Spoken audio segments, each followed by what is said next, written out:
Para sa dugang nga balita sa Negros kag Panay, mangin kaupod ta si Adrian Prietos. Adrian? Yes, George, mga kapuso, madamo gid nga salamat. Duha ka solterito patay matapos malumos sa suba sa Sagay City. Nakatutok Aileen Pedreso. Wala kuno makalisensya nga maligo sa suba ang anak ni Meralyn nga si John 15 anyos sa Enero 9. Ganito man nakasakit nga inabatyagan. Sang naibaluan nga nalumos sang iya anak upod ang isa pa ka solterito nga si Daniel 16 anyos sa parehong nga adlaw. Mabinuligon, mapisan sa tanan nga mga ulubrahon. Hindi na gid siya namon makuta. Wala na siya ma'am naglisensya sa amon ma'am.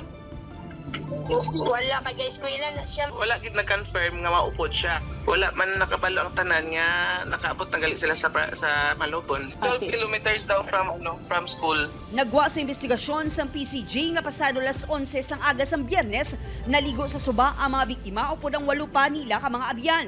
May pulo ang kabataan naligo di kay may birthday ni sa ilang magkabarkada doon nag-celebrate na naligo. Okay man ang simpo, wala mang gaulan sa suba o sa bukid. Nagtom kayong galom, tidito gali ng bubuk ang usok na ulan.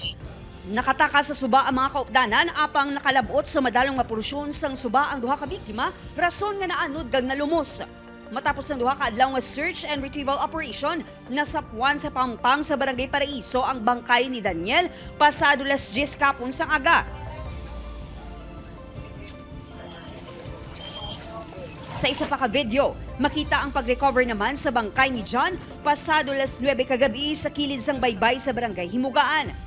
Naghimo na sang tikang ang PCG, agod mapahanungdom sa publiko nga likawan ng pagpaligo sa madalong nga porosyon sang suba sa lugar. Nag-recommend kita ma'am sa LGU kay CDR mo nga mag-conduct na mga information drive sa mga sumaga pa-training kita sa mga residente along the river banks ay para at least may idea sila maging proactive. Aileen Pedraso, 1 Western Visayas.